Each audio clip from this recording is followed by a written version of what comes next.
Krishna Hare Hare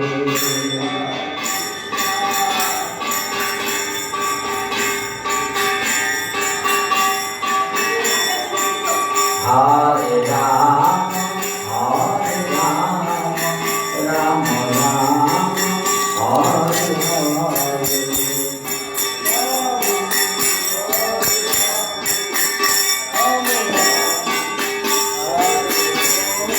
Hare Krishna, Krishna Krishna, Hare Hare, Hare Ram, Ram Ram, Hare Hare.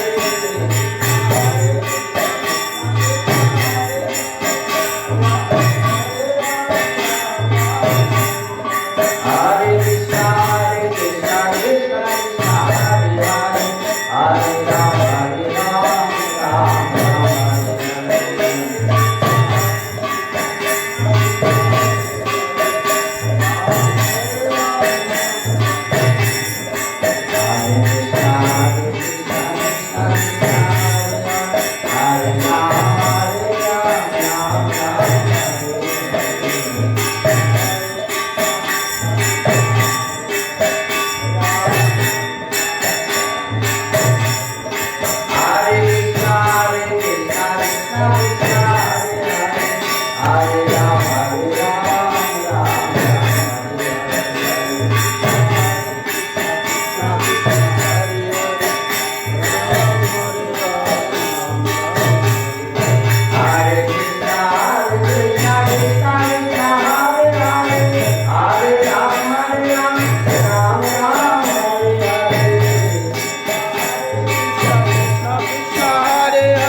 जय श्री श्री गुरु गौरांग हरि श्री राधा गोविंद गोपीनाथ मदन की जय जय ओम विष्णुपादष्टोत्तर श्रुत श्री श्रीमद भक्ति जीवनाचार्य गोस्वामी श्री गुरु महाराज की जय नित्य नीला प्रविष्टम विष्णुपाद भक्ति कमल मधुसूदन गोस्वामी श्री परम गुरु महाराज की जय जय श्रीला भक्ति सिद्धांत सरस्वती गोस्वामी ठाकुर प्रभुपाद की जय जय श्रीला गौर किशोर दास बाबा जी महाराज की जय जय गौरी बलदेव विद्याभूषण प्रभु की जय जय श्रीला विश्वनाथ चक्रवर्ती ठाकुर की जय जय श्रीला नरोत्तम श्रीनिवास रमानंद प्रभु की जय जय श्रीला कृष्णदास कविराज गोस्वामी प्रभु की जय जय श्रीला नामाचार्य हरिदास ठाकुर महाशय की जय जय तुलसी महारानी की जय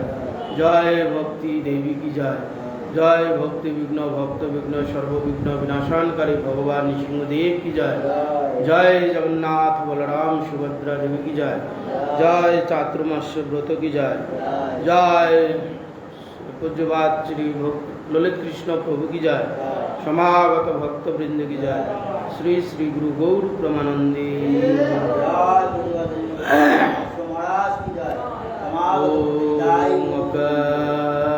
ओमज्ञानतिमिरन्धस्य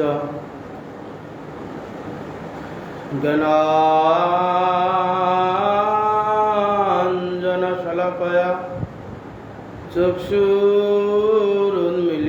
येन तस्मै श्री गुरुवे नमः।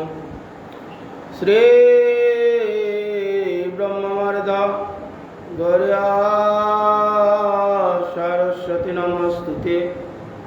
श्री गुरु गौरगंधर्व गोविंद श्री भक्ति जीविने आचार्य विचार्य प्रचार्याय तमनुदे कृतज्ञाय रसज्ञाय नीतिज्ञाय नमस्तुते। सत्तमा शिवगोत्तम मानदोत्तमा वाग्मिने शांता तंत कांता महंताय नमो नमः। सत्यव्रताय संतन्न सौजन्य शब्दमूर्तये श्रीमते भक्ति जीवनाचार्य गुरुदेवाय ते नमः। नमस्त्रिकलाकाय जगन्नाथाय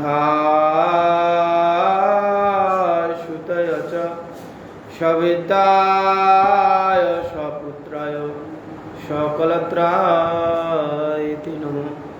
नमो महावदन्नाय कृष्णप्रेमप्रदायते कृष्णाय कृष्ण चैतन्य नाम्ने गौरतीशे नमः।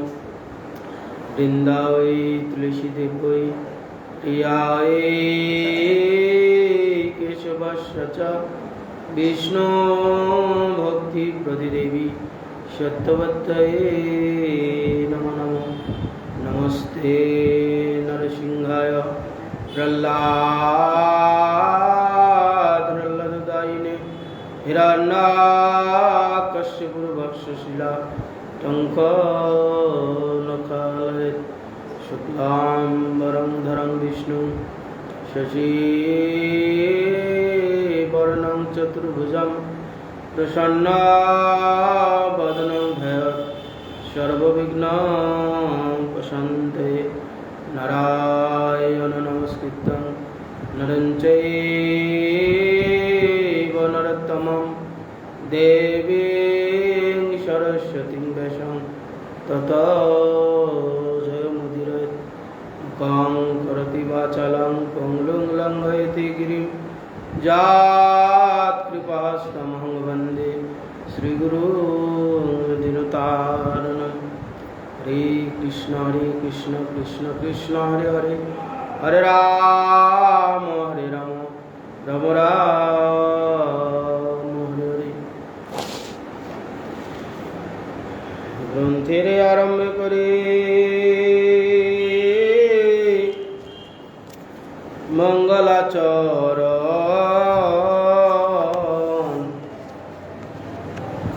वैष्णव भगवान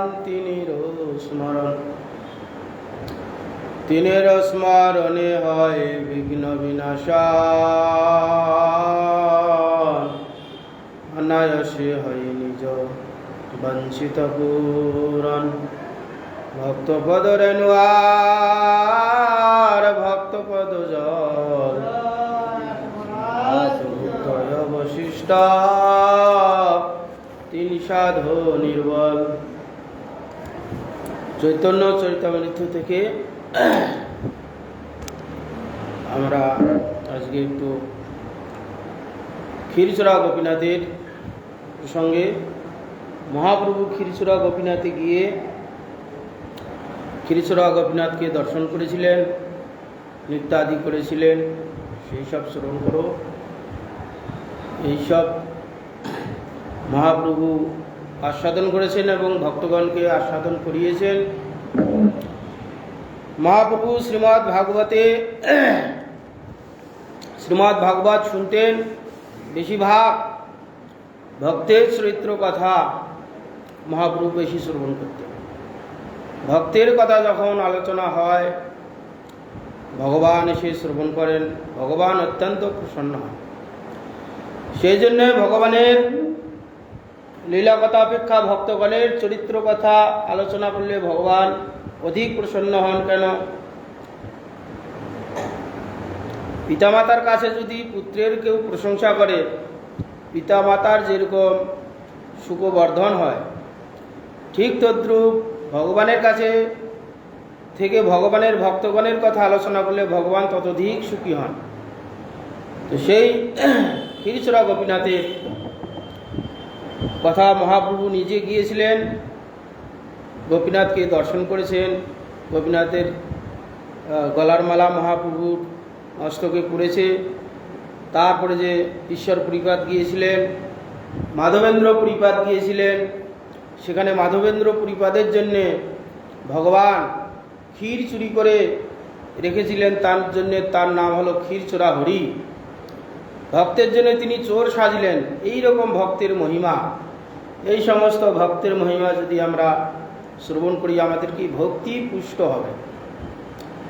ভগবানের কথা শ্রবণ করলে তো মঙ্গল আসেই, ততোধিক মঙ্গল ভক্তগণের যদি আমরা কথা আলোচনা করি, আমাদের সাধন মার্গের আমাদের পদ আরও সুগম হয়ে যাবে, আমাদের দৃঢ় প্রতিজ্ঞা হয়ে যাবে, দৃঢ় বিশ্বাস হবে।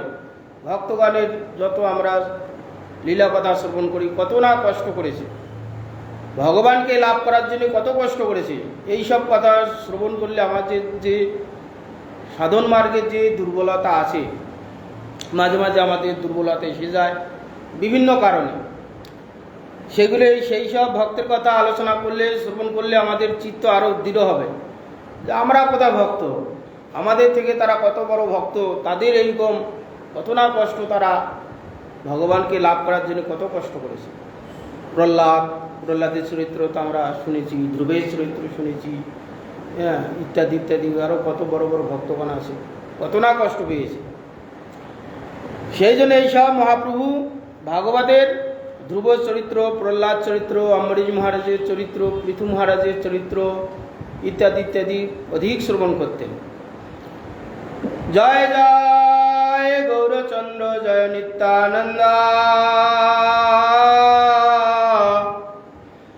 জয়াদ্বৈত চন্দ্র জয় গৌরভক্ত বৃন্দ, নীলাদ্রি গমন জগন্নাথ দর্শন, সার্বভৌম ভট্টাচার্য প্রভুর মিলন। তো জয় জয় গৌরচন্দ্র জয় নিত্যানন্দ গ্রন্থকার শ্রীলা কৃষ্ণদাস কবিরাজ গোস্বামী তিনি জয়যুক্ত করছেন। প্রত্যেক অধ্যায়ে প্রত্যেক পরিচ্ছেদে কী করছেন? ভক্তবৃন্দে জয় দিয়েছেন। মানে ভক্তগণের জয় দিলে নিজে জয়ী হওয়া যায়। সেই জন্য আমাদের ভাগবত কীর্তন কীর্তন করার আগে আমরা জয় দিই, কীর্তনের শেষে জয় দিই, ভাগবত শোনার আগে জয় দিই, ভাগবত পড়ার আগে জয় দিই, ভাগবত শেষ হলে জয় দিই। কেন? তাদের জয়যুক্ত হলে ভগবান প্রসন্ন হলে আমি যে কার্যের জন্যে চেষ্টা করছি, যে সাধনে যে চেষ্টা করছি, একদিন আমাদের জয়যুক্ত হবে। সেই জন্য কবিরাজ গোস্বামীকে কী করছেন? প্রত্যেক পরিচ্ছেদে সমস্ত ভক্তবৃন্দের, গৌর ভক্তবৃন্দের, মহাপ্রভুর পার্শ্বদ পরিকর সবার জয় দিয়ে প্রত্যেক অধ্যায় শুরু করছেন। জয়াদ্বৈত চন্দ্র জয় গৌর ভক্তবৃন্দ, তারা জয়যুক্ত হন। নীলাদ্রি গমন প্রভু জগন্নাথ দর্শন, নীলাদ্রি এ হচ্ছে জগন্নাথ, সেখানে দর্শনে যাচ্ছেন। সঙ্গে কে যাচ্ছেন? সার্বভৌম ভট্টাচার্যের সঙ্গে, ওখানে গিয়ে মিলন হবে। এই সব লীলা প্রভুর দাস বৃন্দাবন বিস্তারি করিয়াছেন উত্তম বর্ণন।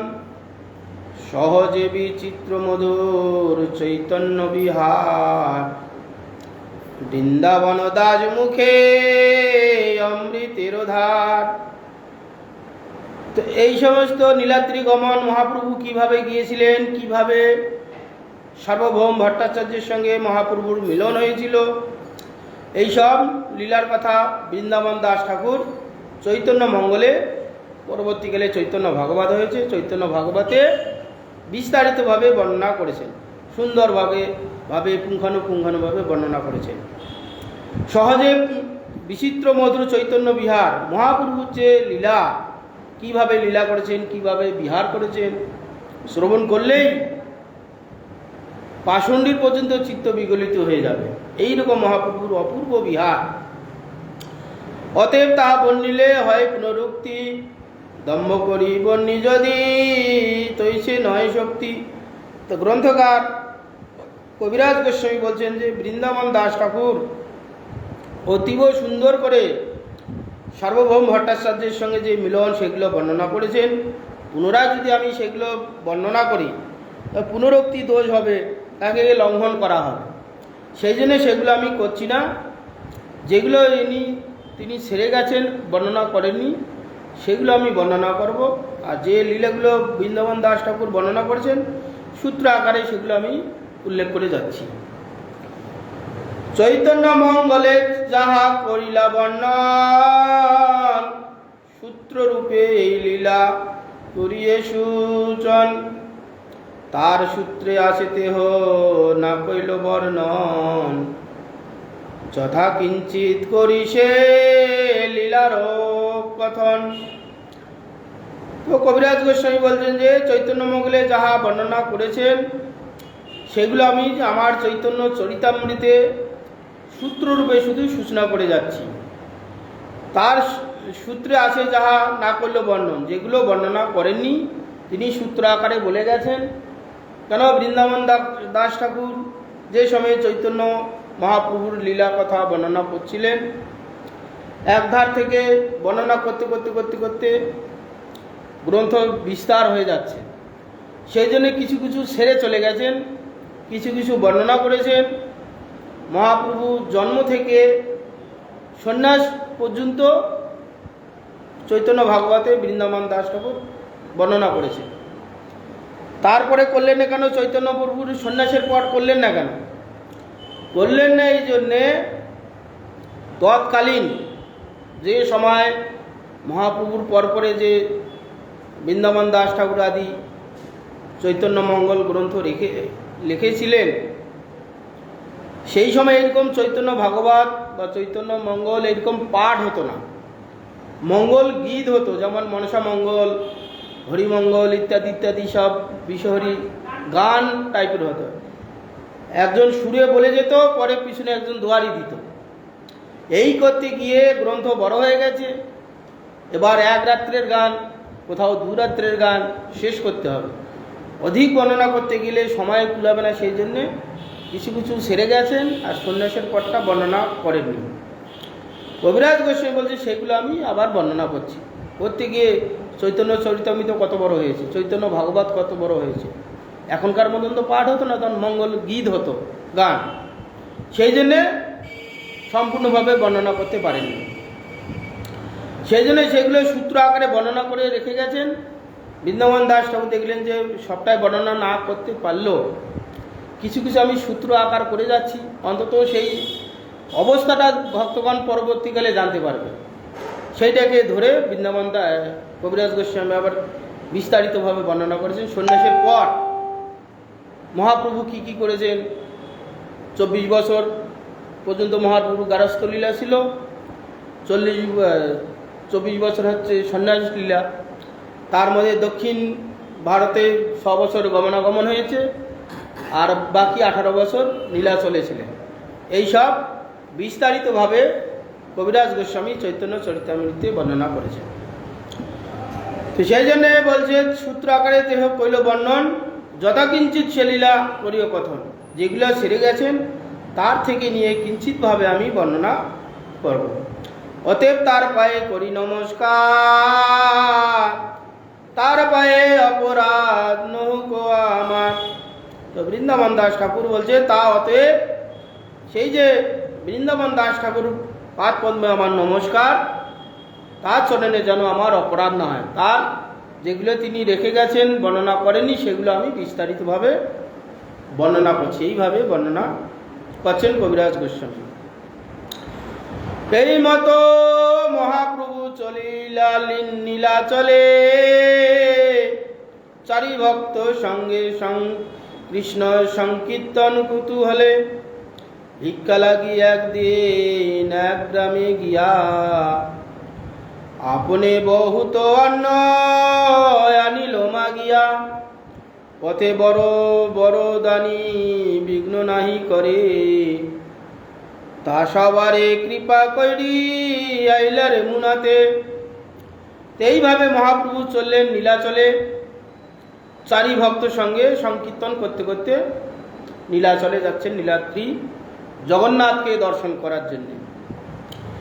ভিক্ষা লাগে একদিন এক গ্রামে গেলেন, আপনি বহুত অন্ন ভিক্ষা করে নিয়ে এলেন। পথে যে বড় বড় দানি ঘাটি মহাপ্রভুকে দেখে কেউ বিঘ্ন আদি করেনি, অসুবিধা করেনি। পুরী যেতে গিয়ে তৎকালীন তো এখনকার মতন হাইওয়ে হয়নি, ট্রেন হয়নি, পায়ে হেঁটে যেতে হতো, 15 দিন 16 দিন লাগতো। আর উড়িষ্যা যেতে গেলে বড় বড় নদী আছে, মহানদী কত বড়, 5 কিলোমিটার 6 কিলোমিটার চওড়া। মানে কলাঘাট, সুবর্ণবিহার, ওইদিকে কলাঘাট, ওইদিকে তারপরে মহানদী, সোন নদী, বিশাল বিশাল বড় বড় নদী। তখন ওইসবগুলো নৌকাতে করে পার হতে হতো। এখন তো সব ব্রিজ হয়ে গেছে। তো বড় বড় দানি ঘাটি এইভাবে মহাপ্রভু পেরিয়ে গেছেন, কেউ কোথাও বিঘ্ন আদি করেননি।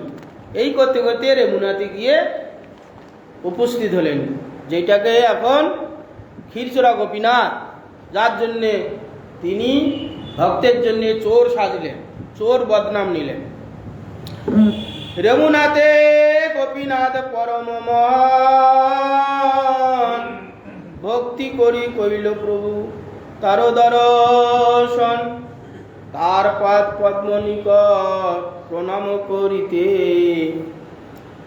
তার পুষ্প চূড়া পড়িল প্রভুর মাথাতে। এইভাবে রেমুনাথে গোপীনাথে গিয়ে মহাপ্রভু উপস্থিত হলেন, ভক্তি করে গোপীনাথকে দর্শন করলেন। তার পাদ পদ্ম নিকটে প্রণাম করতেই সেই গোপীনাথের যে পুষ্পচূড়া মহাপ্রভুর মাথাতে পড়লেন। পুষ্পচূড়া ফুলের মুকুট এখনও করানো হয়, ওদের ওইটা একটা নিত্য সেবা। মাঝে মাঝে আমাদের কখন কখন এখানে হয়েছে 2-1 বার, রজনীগন্ধা দিয়ে সুন্দরভাবে মুকুট করা ভগবানের পুষ্পচূড়া। মহাপ্রভু এরকম প্রণাম করতেই গোপীনাথের পুষ্পচূড়া মহাপ্রভুর মস্তকে এসে আপনা আপনি পড়লেন। চূড়া পরা ইয়া প্রভু মনে আনন্দিত, বহু নিত্য গীত কইল ভক্তগণ লইয়া। প্রভুর তো স্বভাব দেখি প্রেম রূপ গুণ, বিস্মিত হইলা গোপীনাথের দাসগণ। এইভাবে পুষ্পচূড়া পেয়ে মহাপ্রভু খুব আনন্দিত হলেন, বহু নিত্য গীত আদি করলেন ভক্তগণকে নিয়ে। প্রভুর তার স্বভাব দেখে মহাপ্রভুর প্রেম রূপ গুণ যেগুলো ভক্তের থাকা উচিত, মহাপ্রভুর পরিপূর্ণভাবে 16 কলায় পরিপূর্ণ। অষ্টসাত্ত্বিক বিকার, অশ্রু, পুলক, শ্বেত, কম্প, বৈবর্ণ ইত্যাদি ইত্যাদি যে অষ্টসাত্ত্বিক বিকার সব মহাপ্রভুর আছে। এইরকম অষ্টসাত্ত্বিক বিকার সাধারণত ভক্তের দেখা যায় না। মহাপ্রভুর অশ্রু যখন হতো, যেমন মনে হচ্ছে চোখ দিয়ে যখন জল হতো, মানে বর্ষার ধারার ন্যায় চতুর্দিকে আশপাশে যারা থাকতেন সব স্নান হয়ে যেত মহাপ্রভু যখন ভাবে নৃত্য আদি করতেন। অশ্রু পুলক যখন হতো, আমাদের কোনো কোনো সময়ে অধিক ঠান্ডা লাগলে, অধিক ভয় লাগলে কি হয়, লোমকূপগুলো ফুলে ফুলে ওঠে, গোড়াগুলো শিমুল কাটা মতো। মহাপ্রভু যখন পুলক হতো, শরীর লোমকূপগুলো এইরকম ফুলে যেত, লোমকূপের গোড়া দিয়ে রক্ত প্রবাহিত হচ্ছে, এইরকম অবস্থা হতো। এগুলো অষ্টসাত্ত্বিক বিকার। যে আমাদের ইন্দ্রিয়তে যে সুখের একটা ব্যবস্থা আছে, আধার সুখ সহ্য করার একটা যোগ্যতা দেওয়া আছে। তুমি এই পর্যন্ত সুখ সহ্য করতে পারবে তোমার ইন্দ্রিয়, এই পর্যন্ত তোমার দুঃখ সহ্য করতে পারবে ইন্দ্রিয়। অধিক যখন অনির্বচনীয় সুখ হয়, যা নাকি আমাদের ইন্দ্রিয়গুলো আর ধারণ করতে পারে না, তখন এই বিকার হয়ে যায়। আর এই বিকারটাই হচ্ছে অষ্টসাত্ত্বিক বিকার। অনেক সময় দেখা যায় আমাদের তো একটা লিমিট দেওয়া আছে, তুমি দুঃখ এই পর্যন্ত সহ্য করতে পারবে, এর অধিক হলে তুমি পারবে না। কখনো কখনো দেখা যায় কোনো কোনো ব্যক্তিতে পুত্র শোক হলে তখন এত শোক হয়ে যায়, এত পুত্র কন্যার প্রতি মোহ ছিল, পুত্র বিয়োগ হওয়াতে এমন মূর্ছা হয়ে যায়, যা সহ্য যে ওর ক্ষমতাটা দেওয়া আছে তার অধিক হয়ে যায়। তখন কি হয়, ওই দাঁত কিপটি লেগে যায়। অনেক সময় দেখেছি আমরা, দাঁতে খিল লেগে যায়, কাঁদতে কাঁদতে এমন হয়ে গেল দাঁতে খিল লেগে গেল। ইন্দ্রিয়েরও যে যোগ্যতা দেওয়া আছে তার থেকে অধিক দুঃখ প্রাপ্ত হয়েছে।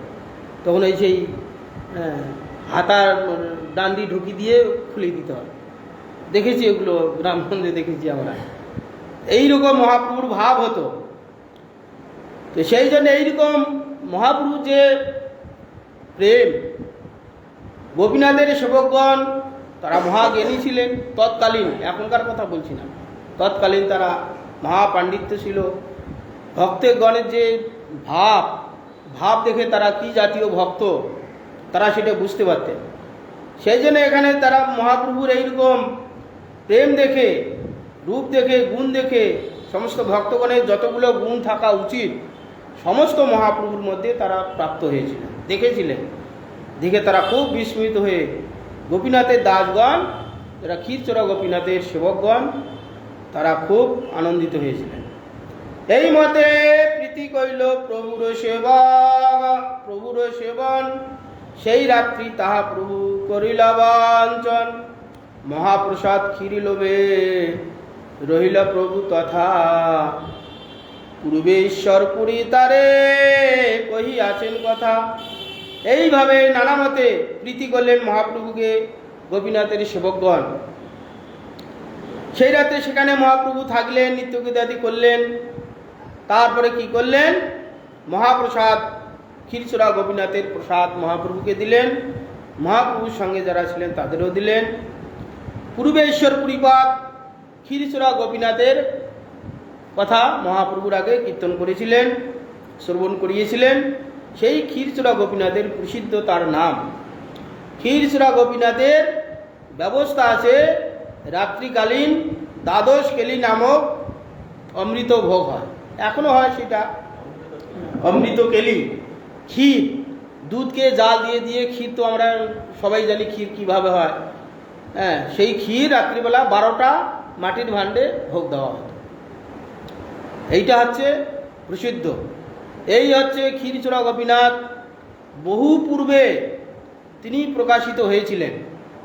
এই ক্ষীরচোরা গোপীনাথ ভগবানের দ্বারাই প্রকাশিত হয়েছিলেন, ভগবানের দ্বারাই নির্মিত হয়েছিল। ত্রেতা যুগে ত্রেতাতে রামচন্দ্র, ত্রেতা যুগে রামচন্দ্র শোনা যায় যখন বনবাসে গিয়েছিলেন, বনবাসে ঘুরতে ঘুরতেই রেমুনাতে এসেছিলেন। সেখানে কিছুদিন ছিলেন। প্রত্যেক দিন দুপুরবেলা মধ্যাহ্নে রামচন্দ্র জঙ্গলে প্রবেশ করতেন, এক জায়গায় যেতে গিয়ে সেখানে একটা পাথর খুঁড়ে, পাথর বার করে সেখানে আর যে ধনুকের যে তীর আছে, তীর দিয়ে খুদে খুদে একটু মূর্তি আঁকতেন। সীতা দেবী বহুদিন লক্ষ্য করছে যে প্রভু প্রত্যেক দিন দুপুরবেলায় নির্জনে যায়, কি কারণে। একদিন রামচন্দ্রকে জিজ্ঞাসা করেছেন যে প্রভু আপনি একটি সময় মধ্যাহ্নে প্রত্যেক দিন যান, ওখানে গিয়ে কোথায় যান, কি করেন? আমার একটু কাজ আছে, আমি যাই।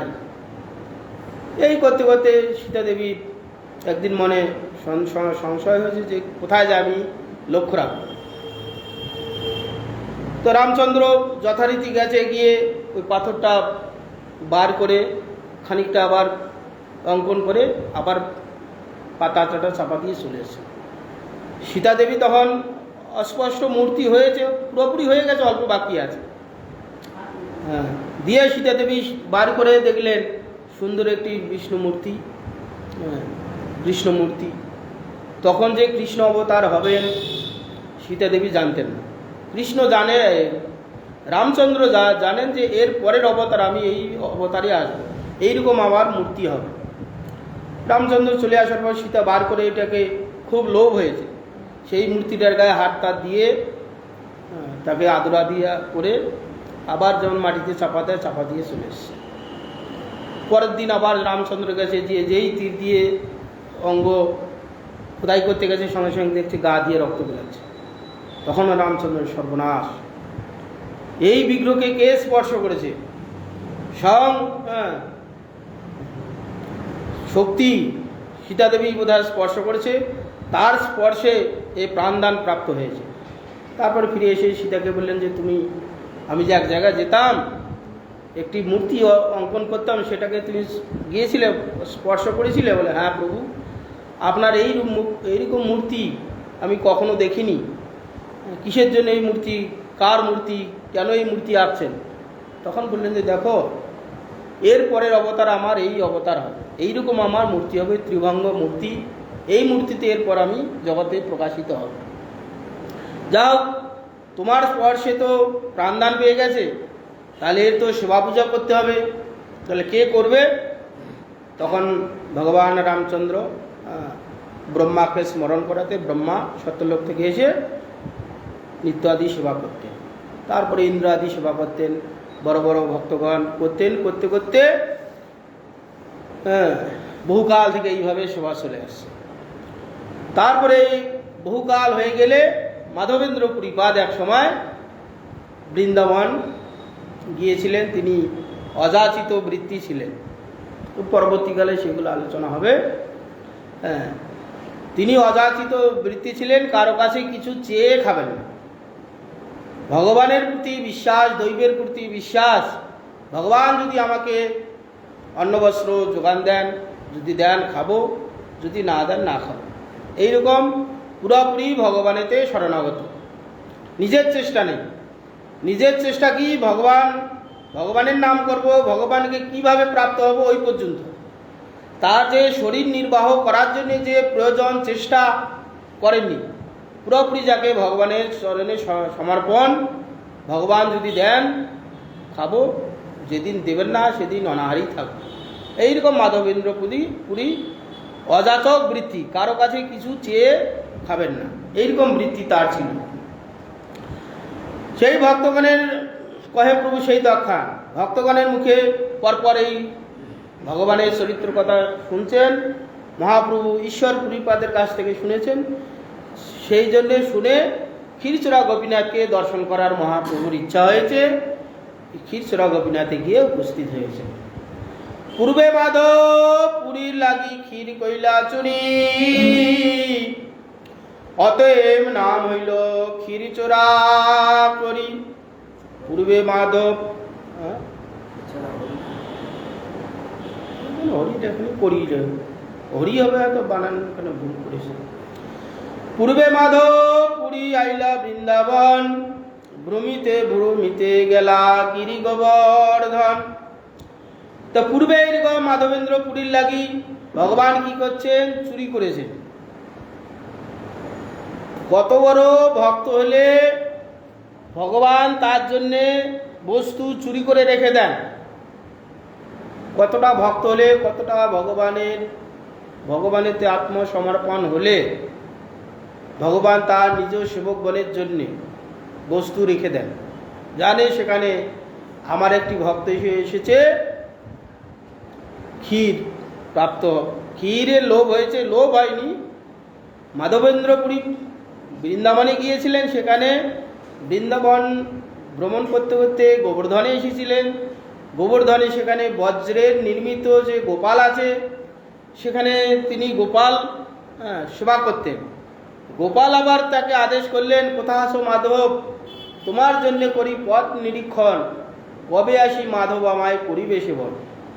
এইরকম যে প্রেমিক ভক্ত, ভগবান তার জন্য অপেক্ষা করছেন। 4000 বছর অতিক্রম হয়ে গেছে। সেবক মিলেচ্ছ ভয়ে ভগবানকে মাটিতে চাপা দিয়ে বনে ফেলে দিয়ে পালিয়ে গেছে। 2000, 3000, 4000 বছর অতিক্রম হয়ে গেছে, কোনো ভক্তকে ভগবান বলতে পারেননি যে আমাকে উদ্ধার করো। সেই রকম রসিক ভক্ত, প্রেমিক ভক্ত পাননি। সেই জন্য এতদিন ভগবান মাটি চাপাই পড়েছিলেন। যেই মাধবেন্দ্র পুরীপাদ এলেন, মহাপ্রভুর প্রেম যে বিতরণ করবেন, তার পূর্ব মুহূর্তে হচ্ছে অঙ্কুর হচ্ছে মাধবেন্দ্র পুরীপাদ। সেই জন্যে তিনি এসে মাধবেন্দ্র পুরীপাদ ঘটনাচক্রে গোটা ভারতবর্ষ ভ্রমণ করতে করতে বৃন্দাবন এসে উপস্থিত হয়েছে।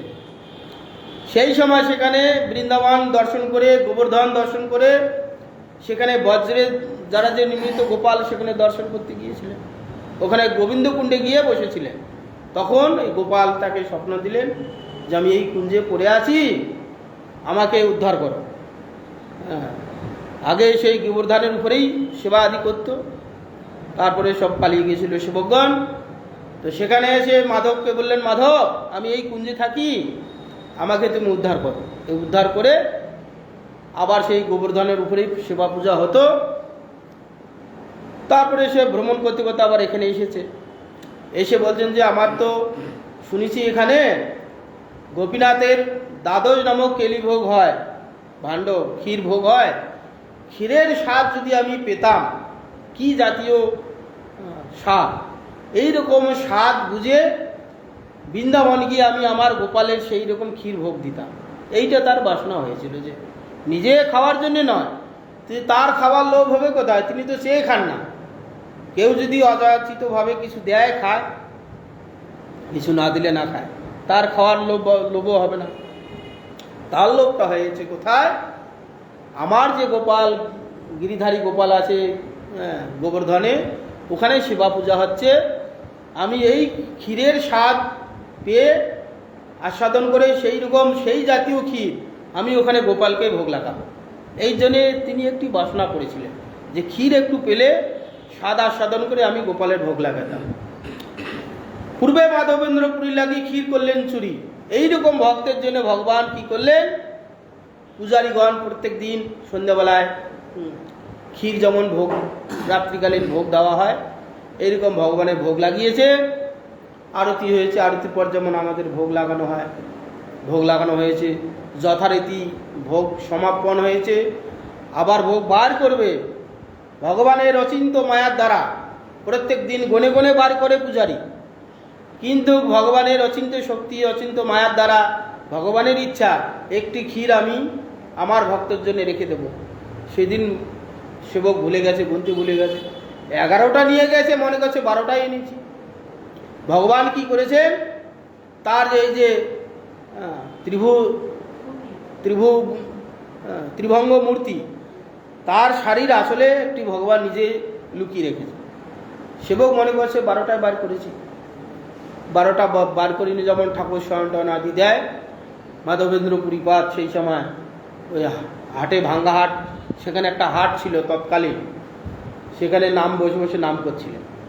পূজারী যেমন মন্দির টন্দির বন্ধ করে এসে খেয়ে দিয়ে বিশ্রাম গেছে, তখন তন্দ্রাভাব এসে তখন বলছে, পূজারী ওই দেখো ভাঙ্গা হাটে একজন ভক্ত আছে মাধবেন্দ্র পুরী, তার জন্য আমি ক্ষীর চুরি করে রেখেছি, আমার মায়াতে তুমি জানতে পারো, তাকে এই ভাণ্ডটা দাও। এইভাবে ভক্তের জন্য ভগবান ক্ষীর চুরি করে নাম রাখলেন চোর, তার নাম হলো চোর। এইরকম যে ক্ষীরচোরা গোপীনাথ, সে হচ্ছে রামচন্দ্রের দ্বারা প্রতিষ্ঠিত হয়েছিলেন, ব্রহ্মা অভিষেক করিয়েছিলেন, ইন্দ্র পূজা করেছিলেন। এইরকম সে ক্ষীরচোরা গোপীনাথের মহিমা। অতএব নাম হলো ক্ষীরচোরা করি, ক্ষীরচোরা হরি। পূর্বে মাধবেন্দ্র পুরী আইলা বৃন্দাবন, ভ্রমিতে ভ্রমিতে গেলা গিরি গোবর্ধন। প্রেমে মত্ত নাহি তার দিবারাত্রি জ্ঞান, ক্ষণে উঠে ক্ষণে পরে নাহি স্থানাস্থান।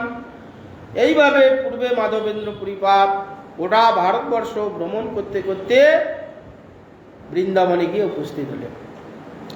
গিয়ে গোবর্ধন গেলেন, সেখানে প্রেমে মত্ত হয়ে রাত্রি দিন তার কোনো জ্ঞান নেই, ক্ষণে উঠে ক্ষণে পরে কি ভগবান স্বয়ং গিরিরাজ সাক্ষাৎ ভগবান সেখানে গিরিরাজ রূপে প্রকাশিত হয়েছেন, এইটা দেখে খুব আনন্দিত হলেন। প্রেমে মত্ত, রাত্রি দিন তার জ্ঞান নেই, ক্ষণে উঠে ক্ষণে পরে স্থান কোনো জ্ঞান নেই। শৈল পরিক্রমা করি গোবিন্দ কুণ্ডে আসি, স্নান করি বৃক্ষতলে আছে সন্ধ্যায় বসি। গোপাল বালক এক দুগ্ধ ভাণ্ড লইয়া, আসি আগে ধরি কিছু বলিলা হাসিয়া। এইভাবে শৈল পরিক্রমা করে রাধা গোবিন্দ কুণ্ড বলে একটি কুণ্ড আছে, সেখানে ভগবান যখন লীলা করেছিলেন, ইন্দ্র এসে মাঝে মাঝে ঝামেলা করত। কতবার ভগবান কৃষ্ণের সঙ্গে উৎপাত আদি করেছে। হ্যাঁ, ভগবান যখন ইন্দ্রের পূজা বন্ধ করেছিলেন, সূত্রটা হচ্ছে সমস্ত গোপগণ, নন্দ আদি, উপনন্দ আদি প্রত্যেক বছরে দেবতাগণের জন্য যজ্ঞ করা হয়, ইন্দ্রের জন্য যজ্ঞ করছিলেন। এখন দেবতাগণ আমাদের জন্য কিছু করে, আমরা আমাদেরও দেবতাগণের জন্য কিছু করা দরকার।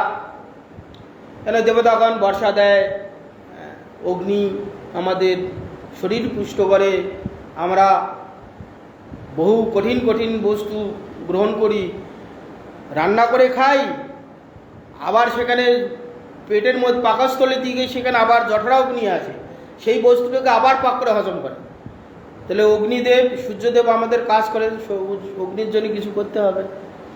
পবনদেব, বায়ু, আমাদের শ্বাস প্রশ্বাস নিচ্ছি, বায়ু ছাড়ছি, বায়ু নিচ্ছি, তবে তো প্রাণ আছে, বায়ুর জন্য কিছু করতে হবে, ইত্যাদি ইত্যাদি। সেই জন্যে যজ্ঞ আদি করতে হয়। দেবঋণ, ঋষি ঋণ, আপ্ত ঋণ, ভূত পিতৃমাতৃ ঋণ, এগুলো আমরা পঞ্চঋণের ঋণই সবাই, প্রত্যেকটা মনুষ্য। ঋষি ঋণ, ভূত ঋণ, আপ্ত ঋণ, পিতৃমাতৃ ঋণ, এগুলো আমরা সবাই ঋণ। তো দেবঋণ, এই দেবতাগণের জন্য যজ্ঞ আদি করলে তাদের ঋণ শোধ হবে। ঋষি ঋণ, এই ঋষিগণ যে শাস্ত্রগ্রন্থ আদি লিখেছেন, শাস্ত্রগ্রন্থ আদি অধ্যয়ন করলে ঋষি ঋণ শোধ হবে। ভূত ঋণ, পাড়া পড়োশি, আত্মীয় স্বজন, এদের সেবা শুশ্রূষা করলে ভূত ঋণ শোধ হবে। পিতামাতার সেবা করলে পিতৃমাতৃ ঋণ শোধ হবে, এগুলো করতে হয়। তো সেই জন্যে দেবতাগণ আমাদের বর্ষা দান করেন। বর্ষা দান হলে আমাদের সুন্দর চাষবাস আদি হবে, সেই চাষবাস হলে আমরা সুখী শান্তিতে বাস করব। সেই জন্য দেবতাগণের জন্য যজ্ঞ করতে হয়। নন্দ আদি, উপনন্দ আদি সব যজ্ঞের জন্য প্রস্তুত করছেন। ভগবান কৃষ্ণচন্দ্র ভাবছেন যে দেখো, আমি জগতের ঈশ্বর, ঈশ্বর ও পরম কৃষ্ণ সচ্চিদানন্দ বিগ্রহ, অনাদিরাদি গোবিন্দ, সর্বকারণের কারণ আমি সর্বেশ্বর। আমি যাদের পিতামাতা বলি সম্বন্ধ করেছি, আর এরাই ইন্দ্র আদি দেবতাগণ তার কাছ থেকে পূজা নিচ্ছে, সেটা বড় কথা নয়। ইন্দ্রের মাঝে মাঝে অহংকার হয়েছে, আমি দেবরাজ ইন্দ্র, এই অহংকার ভঙ্গ করার জন্যে ভগবানের এই লীলাটা করেছে। ভগবান তো কারো অহংকার রাখেন না। সেই জন্য তখন নন্দ আদিকে গিয়ে কৃষ্ণ বলছেন, পিতা, এই যে আয়োজন হচ্ছে কিসের জন্যে? যে দেখো, ইন্দ্রের জন্য আমরা যজ্ঞ করব, ওই জন্য প্রস্তুত চলছে। বলে, ইন্দ্রিয় পূজা করে কি হবে? ইন্দ্র কি দেয় আমাদের? এই গোবর্ধনে, তৎকালীন গোবর্ধনে ঝর্ণা আদি হয়তো অনেক উঁচু ছিল। গোবর্ধনের আবার অভিশাপ আছে, প্রত্যেক দিন এক তিল করে মাটির নিচে নেমে যাচ্ছে এখন পর্যন্ত। তো ইন্দ্র আমাদের কি করে? গিরিরাজ গোবর্ধন আমাদের ঝর্ণা দেয়, ছায়া দেয়, ঘাস দেয়। সেই ঘাস গরুকে খাইয়ে, গরু থেকে প্রচুর দুধ হয়, দুধ থেকে আমরা ছানা, মাখন ইত্যাদি ইত্যাদি প্রচুর লাভ করি, সেগুলো বাজারে বিক্রি করি, সেই থেকে আমাদের সংসার নির্বাহ হয়। তাহলে গিরিরাজ আমাদের সব দিচ্ছে, গিরিরাজের পূজা না করে আমরা ইন্দ্রের পূজা করতে যাব কেন? কিন্তু কৃষ্ণের যে অচিন্ত শক্তি, মোহিনী রূপ, কৃষ্ণ যা বলবেন উপেক্ষা করার কারো ক্ষমতা নেই। নন্দ মহারাজ বলে, তাই হোক। এই ইন্দ্রের পূজা বন্ধ করলেন, তখন ইন্দ্র ক্ষুবিত হলেন, দিয়ে গোটা ব্রজকে আমি ভাসিয়ে দেবো। একবারে যত সামন্ত মেঘ আছে সবাইকে ডেকে একবারে এমন বর্ষা শুরু হলো, গোটা ব্রজ ডুবে যেতে শুরু করলো। কৃষ্ণ তখন কি করলেন, 7 বছরের শিশু 7 মাইল পাহাড় ওই বাঁ হাতে তুলে এই অনামিকা আঙ্গুলিতে ধরে রাখলেন। তখনও বর্ষা হয়ে যাচ্ছে। তখন কি করলেন, কৃষ্ণের অচিন্ত্য শক্তির দ্বারা অনন্তকে স্মরণ করাতে অনন্ত এই 7 মাইল পাহাড়কে বেষ্টিত হয়ে হলেন। জল উঠে যাচ্ছে আর জল ঢুকছে না। সমস্ত ব্রজের গোপী গাভী যা যত আছে সব নিয়ে ঢুকলেন। তখন ওই ইন্দ্র আবার কী করলেন, বজ্র মারতে শুরু করলেন। বজ্রতে মারছেন, বার ঝকঝক ঝকঝক ঝকঝক করে মারছেন। পাহাড় ভেঙে ভেঙে টুকরো টুকরো এখনও দেখা যায়। যারা গেছেন প্রচুর খণ্ড খণ্ড পাথর আছে। সেটাও যখন পারলেন না, তখন ইন্দ্রের এসে ভয় এসে উপস্থিত হলো। তো অপরাধ করেছে, এখন সরাসরি তার কাছে যেতে সংকোচ করছেন। তখন কি করলেন, দেবতার যে মাতা ছিল সুরভি, এই সুরভি মাতার কাছে গেলেন যে, মা, আমি তো কৃষ্ণের চরণে অপরাধ করেছি, আমি যেতে ভয় করছি এবং লজ্জা পাচ্ছি। তুমি গিয়ে যাও, তোমাকে তো খুব সম্মান আদি করে, তুমি অগ্রে চলো, তোমার পিছু পিছু আমি যাচ্ছি, গিয়ে আমি ক্ষমা মাগব। এই তখন সুরভি এলেন, ভগবানের কাছে স্তব আদি করলেন, ভগবান প্রসন্ন হলেন। তখন ইন্দ্র গোবিন্দকে বলছেন, দেখুন আমি আপনার চরণে অপরাধ করেছি, আমি আপনাকে অভিষেক করাবো। তখন এই সমস্ত ইন্দ্র ঐরাবত বিভিন্ন তীর্থ থেকে জল এনে তখন গোবিন্দকে স্নান করালেন। সেই থেকে নাম হলো গোবিন্দ কুণ্ড। গোবিন্দকে অভিষেক করিয়েছিলেন ইন্দ্র। ইন্দ্র অভিষেক করিয়ে ইন্দ্রের দ্বারা ভগবানের নাম হলো গোবিন্দ। এই গোবিন্দ কুণ্ডে সেখানে এসে মাধবেন্দ্র পুরীপাদ স্নান করে এই গোবিন্দ কুণ্ডেতে বসে হরিনাম করছেন। হ্যাঁ, স্নান করে বৃক্ষতলে বসে সন্ধ্যা আহ্নিক করে বসে বসে তিনি হরিনাম করছেন। তো ভগবানের একটা নিয়ম আছে, ভগবান বলছে, আমার বৃন্দাবনে এসে কেউ উপবাসী থাকবে না, আমি তাদের ভরণ পোষণ করি। তো গোপাল বালক দুগ্ধ ভার নিয়ে এলেন। একটি বালক সন্ধ্যাবেলায় দেখছি 1 ভার দুধ ঘটি, 1 ঘটি দুধ নিয়ে এসে মাধবেন্দ্র পুরীপাদকে দিলেন। আগে ধরে দিলেন হাসিয়া বালক, পুরী এই দুগ্ধ লইয়া করো তুমি পান, মাগি কেনে নাই খাও কিবা কর ধ্যান। বালকের সৌন্দর্য পুরী রইল সন্তোষ, তাহার মধুর বাক্য গেল ভোকশোক। তখন সেই যে মুরলী বদন যে ভগবান পুরীকে বলছে, এই নাও দুগ্ধ, এই দুগ্ধ তুমি পান করো, তুমি মেঘে খাও না কেন? আর কার বা ধ্যান করছো? তিনি তো তার ইষ্টদেবের ধ্যান করছেন, সেই ভগবান কৃষ্ণের ধ্যান করছেন, তাকে লাভ করার জন্যে, তাকে দর্শন করার জন্যে। সে তার সাধনে সে মত্ত হয়ে আছে। বালকের এই সৌন্দর্য দেখে পুরী সন্তুষ্ট হলেন। ইতিপূর্বে এরকম রূপ কোথাও দেখেননি। তার যে ইষ্টদেব সাক্ষাৎ আজ তার চোখের সামনে বিরাজমান হয়েছে, তার কি জাতীয় সুখ হবে? সে সুখ কোনো ভাষার দ্বারায় বর্ণনা করা যাবে না। ওই যে রূপ মাধবেন্দ্র পুরীপাদ দেখেছেন, সেই রূপের কথা আমরা শব্দেতেই শুনব, অনুভব করতে পারব না। ওই অবস্থা যখন আমাদের হবে, কোনো ভক্তগণের হবে, ভগবান যদি তাকে সেই সুযোগ দেন, কৃপা করেন, তবে সেই অনুভবটা হবে। কি জাতীয় সুখ, অনির্বচনীয় সুখ, যা নাকি আমাদের এই ইন্দ্রিয়ের দ্বারা গ্রাহ্য নয়। সেই রূপ দেখতে গেলে ভগবানের দিব্য রূপের দরকার। দিব্য রূপ ছাড়া ভগবানের দিব্য দর্শন করা যাবে না। ভগবান অর্জুনের মতন ব্যক্তিকে যতক্ষণ পর্যন্ত দিব্যরূপ দিব্যচক্ষু দান করেননি, ততক্ষণ পর্যন্ত অর্জুন দর্শন করতে পারেননি। অর্জুন প্রশ্ন করেই যাচ্ছেন, কৃষ্ণ উত্তর দিয়েই যাচ্ছেন। শেষে দেখছেন যে না, হচ্ছে না, তখন আমি আমার অলৌকিক যে ভাব, দিব্য দৃষ্টি, একে দিচ্ছি দিব্যরূপ দেখার জন্য। একাদশ স্কন্ধে একাদশ অধ্যায় তো। হ্যাঁ, ভগবান তখন কি করলেন? ভগবানের দিব্য চক্ষের দ্বারা ভগবান দিব্য দৃষ্টি তাকে দিলেন।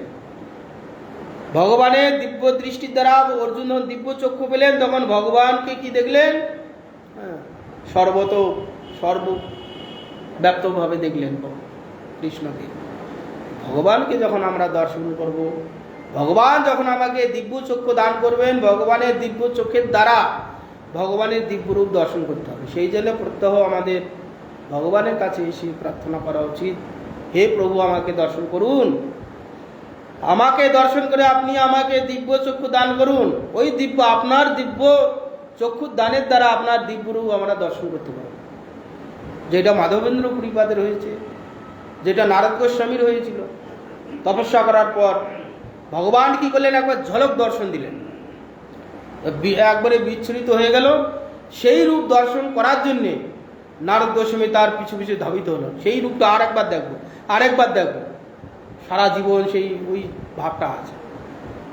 হ্যাঁ, সেই জন্য এখানে বালকের এই সৌন্দর্য দেখে বহুদিনে যে ক্ষুধা তৃষ্ণা, আমরা সারাদিন না খেলে তো ক্ষুধা তৃষ্ণার একটা তো ক্লান্তি আছে, আমরা তো বুঝতে পারি।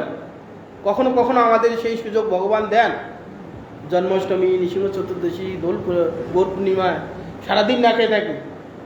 কিসের জন্যে? মানুষ একবেলা ক্ষুধা লাগলে ছটপট ছটপট করে। আমরা ক্ষুধা লাগা সত্ত্বেও আমরা সহ্য করি কেন? না, আমার যে ইষ্টদেব, আমার যে প্রভু, তার আজ জন্মদিন, তার জন্মদিন আমরা উপবাস থেকে কষ্ট করলে ভগবান প্রসন্ন হলে কোনোদিন যদি আমাদের ভগবান দর্শন দেন, কৃপা করেন, সেই আশাতে তো আমরা উপবাস থাকি। এইরকম মাধবেন্দ্র পুরীপাদ বহুকাল সারা জীবন ধরে সেই যে ভগবানকে দর্শন করব, তার যে আকাঙ্ক্ষা, সেই আকাঙ্ক্ষার বস্তু আজকে সাক্ষাৎ সেই ব্রহ্মকে, ভগবানকে নিজের চোখে দেখছেন। তাহলে সেটা কি জাতীয় আনন্দ হবে, সেটা আমরা কি ভাষায় বলব? কোনো ভাষা বুঝে যাবে? সেই রূপ তো আমি দর্শন করিনি, আমি কি ভাষায় বলব? বইতে লেখা আছে, শুনছি, সেই শোনা কথাই বলছি। ওই জাতীয় যার সুখ হবে, যে ভগবান দর্শন দেবেন, তার দিব্যরূপ, তখন সে মোহিত হয়ে যাবে। কি জাতীয় সেই ব্যক্তি অনুভব করতে পারবে, দ্বিতীয় ব্যক্তিকে অনুভব করতে পারবে না। সেই জন্য বলছে তাহার মধুর বাক্য, তারপরে ভগবানের বাক্য। আমরা এখানে সাধারণ কোনো সুবক্তার কথা শুনে, সুখ গায়কের কণ্ঠের সুর শুনে আমরা মোহিত হয়ে যাই, একবারে বিলকুল মোহিত হয়ে যাই। মাঝে মাঝে দেখা যায় না, এই যারা সুন্দর সুন্দর সুরকার, তাদের যখন গান বাজে আমরা সব ফেলে দিয়ে একবারে চুপচাপ শুনি। মনুষ্যগণ তো দূরের কথা, পশু পক্ষীগণ পর্যন্ত তারা মোহিত হয়ে শোনে। যারা হরিণ শিকার করে, কি সুন্দর বাঁশি বাজায়, হরিণ এই বাঁশির ধ্বনিতে মোহিত হয়ে ফাঁদে পড়ে যায়। তো মানুষ যদি এরকম হয়, সেখানে ভগবান, সাক্ষাৎ ভগবান ঈশ্বর, তিনি তার সঙ্গে কথা বলছেন। কার সঙ্গে? ভক্তর সঙ্গে। যে ভক্তটা যে ভগবানকে দর্শন করার জন্য সারা জীবন তার সাধন ভজন করে গেছে, সেই ভগবান তার কাছে এসে তার সঙ্গে আবার কথা বলছে, তাহলে তার সুখটা কি জাতীয় আমরা কোনো ভাষায় বর্ণনা করতে পারবো? ওই অবস্থা যার হয়েছে সেই একমাত্র সেইটা অনুভব করতে পারবে। সেই জন্য এখানে বলছে তাহার মধুর বাক্য শ্রবণ করে মাধবেন্দ্র পুরীপাদের ক্ষুধা, শোক সব চলে গেল। পুরী কহে কে তুমি, কাহা তোমার বাস, কেমনে জানিলা আমি করি উপবাস। বালক কহে গোপু আমি এই গ্রামে বসি, আমারও গ্রামে থেকে নহে উপবাসী। তো বালক যখন এই কথা বললেন যে পুরী, হে সাধু বাবা, আপনি এই গ্রামে এসেছেন, সারাদিন না খেয়ে আছেন কেন? আমাদের এই গোয়ালাপাড়ায় একটু দুধ চালে সবাই দিত, তো চেয়ে খান না কেন? এইরকম যখন মধুর কথা বলছেন ভগবান মাধবেন্দ্র পুরীপাদ, শুনে তার সমস্ত ক্ষুধা তৃষ্ণা শোক সব চলে গেছে। তখন মাধবেন্দ্র পুরীপাদ সেই গোপালকে জিজ্ঞাসা করছে, কে তুমি বাবা? তোমার কোথা বাস, তুমি থাকো কোথা? আর আমি যে এখানে উপবাসী আছি তুমি বা জানলে কি করে? গোপালকে জিজ্ঞাসা, আমি যে উপবাস আছি তুমি জানলে কি করে? আমি তো কাউকে বলিনি যে আমি উপবাস আছি, অযাচিত বৃত্তি খাইনি সারাদিন, আমি তো বলিনি। তুমি তো ছোট বালক, তুমি জানলে কি করে? বালক কহে, আমি এই গ্রামে বসি। তখন গোপাল বলছে, দেখো আমার এই গ্রামে বাস, আমি এখানে এই গ্রামেরই ছেলে, আমার গ্রামেতে কেউ নাই উপবাস, আর আমার গ্রামে কেউ উপবাসী থাকে না। হ্যাঁ, এই গ্রামে এসে কেউ উপবাসী থাকবে, উপবাস কেউ থাকে না। সবাইকেই অন্ন বস্ত্র আমি দিই, কেউ না দিলে তখন আমি এসেছি। এইটা এখনো বৃন্দাবনে এখনো প্রবাহিত আছে। একটু কেউ যদি ভক্তি চক্ষে ভক্তি ভাব নিয়ে ব্রজে যায় তার অভাব হবে না। কেন প্রত্যক্ষ এগুলো অনুভব করেছি। কয়েক বছর আগে 84 ক্রোশ পরিক্রমা করতে গেলাম। আমি একটু পেটুক আছি, শুনেছি যে ওখানে সকালবেলা কিছু খেতে দেবে না, সেই দুপুরে দেবে। আমি ভাবছি সকালবেলা উঠে তো ক্ষুধা লাগে, খেতে দেবে না, আমি আমার মতন খানিকটা চিড়া মুড়ি সব বেঁধে খাবো বলে নিয়ে গেছি, খেতে দেয় না। তো ভাবছি যে সকালবেলা কিছু তো খেতে হবে, একবারই সেই হাঁটাবে, কিছু খাওয়ার থাকবে না, ক্ষুধাতে কষ্ট হবে। তো আমি যেটুকু পারছি একটু চিড়া, ছোলা ছাতু, মুড়ি ছাতু সব করে নিয়ে গেছি, দিয়ে ওখানে আছি। যখন ওই একসঙ্গে 18,000 লোক পরিক্রমা করছি, 18,000 লোক মানে চিন্তা করা যায়, যেখানে যাচ্ছি রাতারাতি একটা শহর তৈরি হচ্ছে। 100খানা গাড়ি চলেছে 18,000 লোকের জন্য, মালবোয়া গাড়ি, জলের গাড়ি, 35খানা জলের গাড়ি ছিল, চান করা, খাওয়া ইত্যাদি ইত্যাদি। এইরকম করে এত কাণ্ড, রমেশ বাবার এত কাণ্ড দিয়ে যে গ্রামে যাচ্ছি, গ্রামের ভিতর দিয়ে তো পরিক্রমা, যে ওদের যেটা রুট আছে, আমরা যে বছর গিয়েছিলাম মানে বাইরের দিকটা আর কি, 84 ক্রোশের বাইরে বাইরে আর কি পরিক্রমা, মানে বর্ডারে বর্ডারে একটা অন্তর্দ্বীপ পরিক্রমা আছে, একটা বাইরে আছে, মানে 84 ক্রোশের সীমানার কাছাকাছি দিয়ে আর এই গ্রামের মধ্যে দিয়ে যাচ্ছি। আর গ্রামের সমস্ত যত ভক্তগণ রুটি, বোমের হচ্ছে খিচুড়ি, বজরার খিচুড়ি, বিস্কুট, চা, হরলিক্স, কমপ্লান, হ্যাঁ সব বোমের, মানে বেতো শাকের রুটি, পালং শাকের রুটি, সব এ চুরচুর করে রেখেছে, ঝুড়ি ভর্তি করে, গামলা ভর্তি করে, সব রাস্তার ধারে দুধারে। আমরা যেমন এই 2 বছর জন্মাষ্টমীর, হ্যাঁ জন্মাষ্টমী যেমন এই সাইডে দিয়ে দেওয়ার জন্য রাখি, রাস্তার 2 সাইডে সাজিয়ে রেখেছে। সে নেব না, হাত ধরে টেনে এনে সে গাদাখানিক দিচ্ছে। একটা লোকের, ওদের যা মোটা মোটা রুটি, 1-2 রুটি হলে পেট ভরে যাবে। শেষে কি খাওয়ার কোথায়, খাওয়ার নেওয়ার ভয়ে তখন গ্রামের বাইরে দিয়ে আমরা পালিয়ে যাচ্ছি। একটা গ্রামে ঢুকলে এত দিচ্ছে, এ ধরে দিচ্ছে, আর একটু এগিয়ে গিয়ে ও টেনে দিচ্ছে, ব্যাগে রাখার জায়গা নেই, খাবো কত, আবার দুপুরে গিয়ে খাবো, আবার রাত্রে দেবে। সব ভক্তগণ শেষে কি করছে, নেওয়ার ভয়ে সে মাঠ দিয়ে পালিয়ে যাচ্ছে, গিয়ে আবার রাস্তা হচ্ছে। আমি করেছি এরকম। ভগবান বলছে যে আমার গ্রামে এখানে উপবাসী কেউ থাকে না। সেটা আর কারণ অন্তত অনুভব হয়েছে কিনা জানি না, আমার হয়েছে। যেখানে আমি খাওয়ার পাবো না বলে এখান থেকে নিয়ে গেলাম, সে তো পরেই রইল, বরঞ্চ যা দিচ্ছে ভয়ে, নেওয়ার ভয়ে পালিয়ে যাচ্ছে। সেই জন্য এখানে বলছে যে আমার গ্রামে কেউ উপবাস থাকে না, কেহ মাগি খায় অন্ন, কেহ দুগ্ধ আহার, অযাচনে আমি দেই তো আহার। সেই জন্য গোপাল বলছে, দেখো কেউ মেঘে খায়, ব্রজবাসীর ঘরে সব আমাদের যত সাধু সন্ত, যে কোনো সম্প্রদায় বৃন্দাবনে গিয়ে সব মেঘে খায়।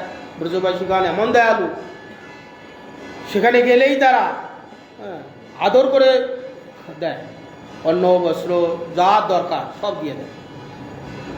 আবার এমনও লোক আছে যারা ভিক্ষা আদি করে না, কারো বাড়ি যাবে না, সেখানে ছত্রের ব্যবস্থা আছে, বড় বড় মারারিগণ সব খাওয়া দাওয়ার ব্যবস্থা করেছে, গেলেই দিয়ে দেবে। এখনও এরকম আছে, অযাচক বৃত্তি এখনও আছে। ওই কোনো না কোনো কেউ এসে দিয়ে যায়। যেমন এই কয়েকদিন আগে আমাদের এসেছিল দামোদর মহারাজ, পর্যটক মহারাজের শিষ্য, ওখানে 9 মাস ছিল রাধাকুণ্ডের তীরে। বলছে আমি কারো কাছে চেয়ে খাই না, চুপচাপ বসে থাকি। কেউ না কেউ খাবার দিয়ে যায়, টাকা দিয়ে যায়, যা নাকি খেয়ে শেষ করতে পারি। এটা এখনও প্রবাহমান আছে। ধামের যে প্রভাব, বিশেষ করে বৃন্দাবন, শ্রীক্ষেত্র, পুরী, অযোধ্যা, বিশেষ বিশেষ ধামে এখনও ধামের মহিমা আছে। গেলেই সেখানে যদি একটু ভক্তি চোখে যাওয়া হয়, ভক্তি হৃদয়ে সেই ধাম দর্শন করা হয়, সেগুলো অনুভব হয়। হ্যাঁ, সেটা যে ব্যক্তি সেই ভাবনা নিয়ে যাবে, সেটা তার অনুভব হবে। আমরা যাচ্ছি সাধারণ লোক, মাঝে মাঝে তো লোকজন নিয়ে যাই, দেখি তারা ওই ঘুরতে যাওয়ার যেমন হই হাল্লা করে, সেখানে সে অনুভবের কোনো ব্যাপার নেই, অনুভব হওয়া মুশকিল আছে। অনুভব ধামের স্বরূপ অনুভব করতে গেলে একটু জনমানব শূন্য হয়ে যাওয়াই ভালো। ও 2-4 জন যাও, যেখানে মন্দির আছে সেখানে গিয়ে চুপচাপ একটু চিন্তা করো, ভগবানের চিন্তা করো, সেখান থেকে একটা অনির্বচনীয় সুখ আসবে। আর অনেক সময় গিয়ে দেখছি বহু লোকের সঙ্গে 20 জন, 30 জন, 50 জন লোক, সেখানে গিয়ে সে শান্তি নেই। ধামের যে অনুভব সেটা হওয়া খুব মুশকিল। হই হাল্লা হয়, ওই ঠাকুর দর্শন, চলো চলো চলো চলো, হুড়ু হুড়ু করে চলে গেলাম। আর দর্শন কারো হয়, কারো দর্শনই হয় না। আগে যারা গেছে তাদের দর্শন হলো, পিছিয়ে যারা আছে ওই যে একবার চক্কর মেরে পালিয়ে। সেই জন্য ধাম অনুভব করতে গেলে, ধামের স্বরূপ অনুভব করতে গেলে, সেখানে কম জনের সঙ্গে গিয়ে, ওখানে গিয়ে খানিকক্ষণ বসে সেই ধাম, ভগবান কী কী লীলা সেই জায়গায় করেছিলেন, সেই সব বসে বসে একটু চিন্তা করলে সেখান থেকে যে অনির্বচনীয় যে আনন্দ, ইন্টারনাল যে একটা আনন্দ, সেটা তার অনুভব। হই হাল্লা করতে হয় না। সেই জন্যে সেখানে অযাচক জনে আমি আহার দিই। জল লইয়া স্ত্রীগণ তোমারে দেখি গেলা, স্ত্রী সব দুগ্ধ দিয়া আমারে পাঠাইলা। তখন মাধবেন্দ্র পুরীপাদ যখন বলছেন তুমি জানলে কি করে, তার প্রত্যুত্তরে তো কিছু দিতে হবে, বলতে হবে তো। তখন গোপাল কি বলছেন, দেখো স্ত্রীগণ তৎকালীন তো সেই কুণ্ডের জলেই খেত।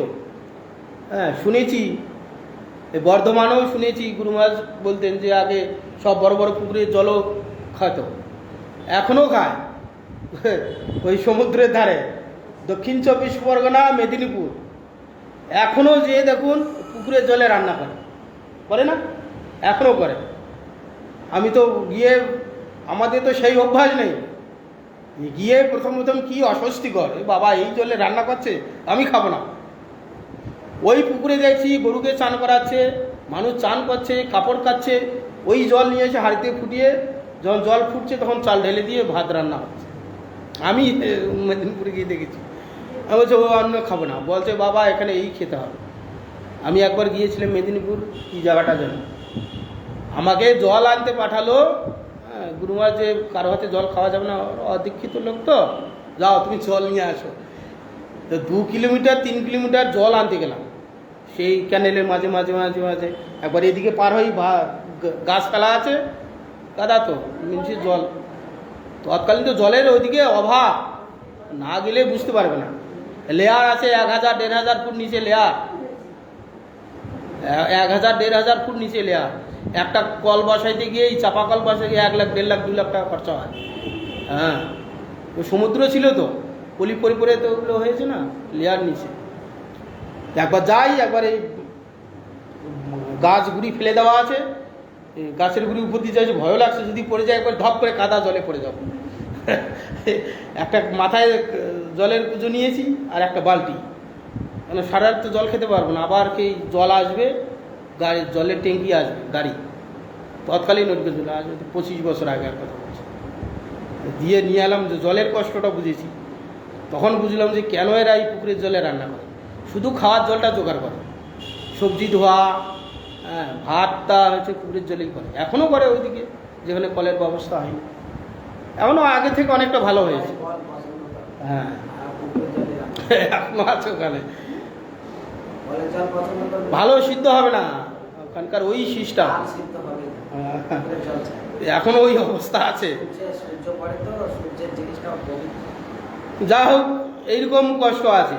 তো সেই জন্য এখানে যে জল আনতে স্ত্রীগণ এসেছিল, হ্যাঁ, গোপাল তখন বলছে দেখো এই কুণ্ডেতে জল আনতে এসেছিল স্ত্রীগণ, তারা গিয়ে আমাকে বললে যে দেখো এই গোবিন্দ কুণ্ডের কাছে এক সাধু বাবা বসে বসে নাম করছে, তিনি মনে হয় কিছু খাননি, উপবাসী আছে। এই স্ত্রীগণ আমাকে গিয়ে বলল, যেহেতু স্ত্রীগণ জানে আমার গ্রামে কেউ উপবাস থাকলে আমি তাদের দুগ্ধ জল আহার দিয়ে আসি, এটা স্ত্রীগণ জানে, সেই জন্যে স্ত্রীগণ আমাকে গিয়ে বলল যে দেখো এই গোবিন্দ কুণ্ডের তীরে এক সাধু বাবা আছে, সেখানে বসে উপবাস মনে হয় আছে, তুমি গিয়ে দুধ দিয়ে আসো। স্ত্রীগণ আমাকে বললেন, সেই জন্যে স্ত্রীগণ দিয়ে পাঠালেন, আমি তোমাকে দিয়ে গেলাম। এই কথা মাধবেন্দ্র পুরীপাদকে গোপাল বললেন। বোধন করিতে চাই শীঘ্র আমি যাব, আর বার আসি আমি এই ভাণ্ড লইব, এত বলি বালক গেলা না দেখিয়া আর, মাধবপুরীর চিত্তে হইল চমৎকার।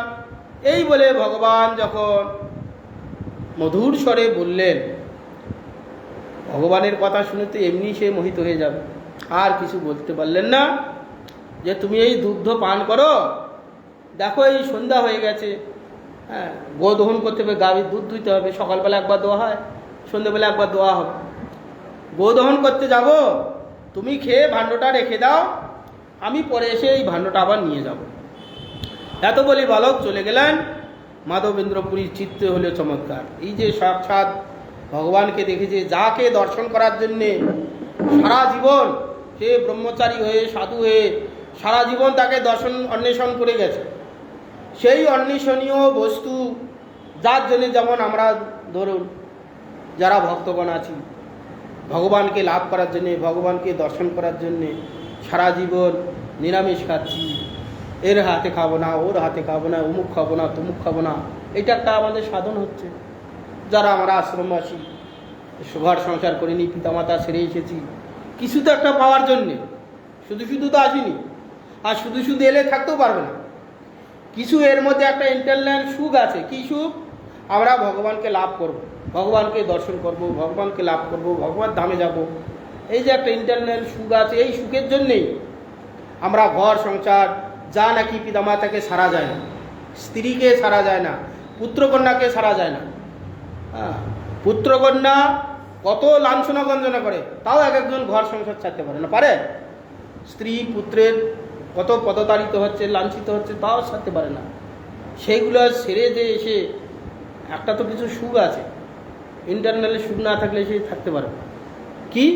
ভগবানকে লাভ করব, ভগবানকে দর্শন করব, ভগবানের সেবা করব, তবেই সে আসে। তো এইরকম যে তার এতদিনের যে সাধন, সেই সাধনের সাধ্য বস্তুকে দর্শন পেয়েছে, তার কী জাতীয় সুখ হবে? হ্যাঁ, সে গোপালের রূপ দর্শন করে তার চিত্ত চমৎকৃত হয়ে গেছে, দুগ্ধ পান করে সেই ভাণ্ড ধুয়ে রেখে দিলেন, বা আবার মনে মনে করছেন কখন সেই আবার বালকটা আসবে, তাকে আবার দর্শন করব। তখন এতক্ষণ ভগবানকে দর্শন করার জন্যে পাগল হয়েছিলেন, দর্শন করলেন, ভগবান দর্শন দিয়ে অন্তর্ধান হলেন, চলে গেলেন। ওই বালককে আবার দর্শন করার জন্যে সারাক্ষণ শুধু ওই চিন্তা হচ্ছে, আবার ছেলেটা কখন আসবে, আবার ছেলেটা কখন আসবে, আবার ছেলেটাকে কখন দর্শন করব, আবার ছেলেটাকে কখন দর্শন করব, মনটা শুধু উতলা হচ্ছে। আমাদের প্রিয় ব্যক্তি যদি চলে যায় কি হয়? ছেলে বা মেয়ে দূর দেশে গেছে, এই আসবে, তখন কি অবস্থা হয়? এই কখন আসবে ছেলে, কখন আসবে, কখন আসবে, একবার ঘর একবার বাইরে, একবার ঘর একবার বাইরে। আমাদের যেমন হয়, এ তো এখানকার জড়পুত্র কন্যা, ভগবান যখন এইরকম কারো চিত্তে উদয় হবে, তাহলে কি জাতীয় সেটা সুখ হবে, সেটা আমরা কোনো ভাষায় ব্যক্ত করতে পারবো? ওই অবস্থাটা যার হবে সেই একমাত্র বুঝতে পারে, দ্বিতীয় কাউকে বোঝা যাবে না। যার ছেলে ওইরকম দূরে দেশে গেছে, ছেলে আসবে বলেছে 11টার সময় আসবে, 11টা পেরিয়ে যাওয়ার পর মায়ের যে অবস্থাটা হয়েছে, ওই মাই বুঝতে পারবে, অন্য কোনো মাকে তাকে বুঝিয়ে বোঝানো যাবে না। ও যে যার ছেলে এরকম আসার টাইম পেরিয়ে গিয়ে যে তার অবস্থাটা হয়েছে, আরতিটা হয়েছে, সেই ওই মাই বুঝতে পারবে। ঠিক তদ্রূপ ভগবান আবার আসছে বলে গেছেন, সময় পেরিয়ে যাচ্ছে, ভক্তের যে আনন্দটা আরতিটা হয়েছে, যার ওই রকম অবস্থা আছে সে একমাত্র অনুভব করতে পারে, আমরা বাইরে থেকে অনুভব করতে পারবো না। আমরা শব্দেতে আছে, গ্রন্থে লেখা আছে, পড়ছি ওইটুক পর্যন্ত। দুগ্ধপান করি ভাণ্ড ধুইল থুইয়া, বার দেখে আর বালক পুনঃ না আইলা। এই তখন বালক আর দেখছে আর আসছে না, সারা রাত ধরে ছটপট করছে। আবার তন্দ্রা হওয়াতে এই তখন বালক এসে তখন বলবেন যে আমি এলাম, আমি এই কুঞ্জিতে পড়ে আছি, হ্যাঁ, তোমার জন্যে বহুকাল আমি অপেক্ষা করেছি, তুমি আমাকে উদ্ধার করো, এই বন থেকে উদ্ধার করে আমাকে পুনরায় স্থাপন করো। ভগবান এই কথা বলবেন।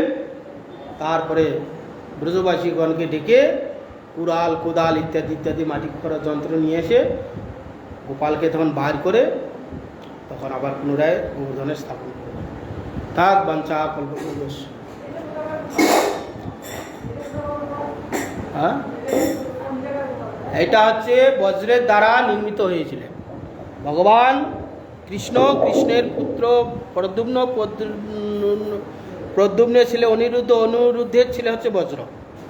বজ্রই গোপালকে স্থাপন করেছিল, সেই গোপাল। যশোদানন্দন কৃষ্ণ গোপাল গোবিন্দ।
রানী বিন্দে মহারানী তুলসী মহারানী বিন্দে মহারানী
জয় গোবিন্দ গুণান রাধা রঙ্গ রাধা মাধব রাধা তরিকুন্দ শ্রী জগন্নাথ বলরাম সুভদ্রা জয় বিষ্ণুপাদ স্বামী পরমহংস শ্রী শ্রীমান ভক্তি মনোদান ছিল মহারাজ জয় পরম জয় শত ভক্তি সিদ্ধান্ত সরস্বতী ভক্তি ঠাকুর জয় গৌরী সিদ্ধান্ত ছিল সচিদানন্দ ভক্তি ছিল বৈষ্ণব ভক্তি ছিল গৌরী জয় ছিল বিষ্ণুনাথ জয় ছিল জয় ছিল বিষ্ণুদাস জয় রামাচন্দ্র ছিল হরিদাস জয় রূপসাধন ভট্টনাথ শ্রী গোপাল জয় ছিল রায় রমন জয় বেঞ্জ শ্রী চৈতন্য শিবাদুর্গ বলদ শিবাধন গৌর চারি ধাম জয় চারি সময় চারি আচার্য অনন্ত পরিণাম ভাগবত সুন্দর ভগবত জয় সাধু মতি জয় চৈতন্য মতি জয় পরিবার দোলে কৃষ্ণ প্রভু কি জয় ফকিরমোহন আশ্রম মহারাজ জয় সমাগত গৌর গোবিন্দে হরি जय श्रीवाद भक्ति जन सागर महाराज की जय समागत भक्तवृंद की जय श्री श्री गुरु गौर प्रमानंदे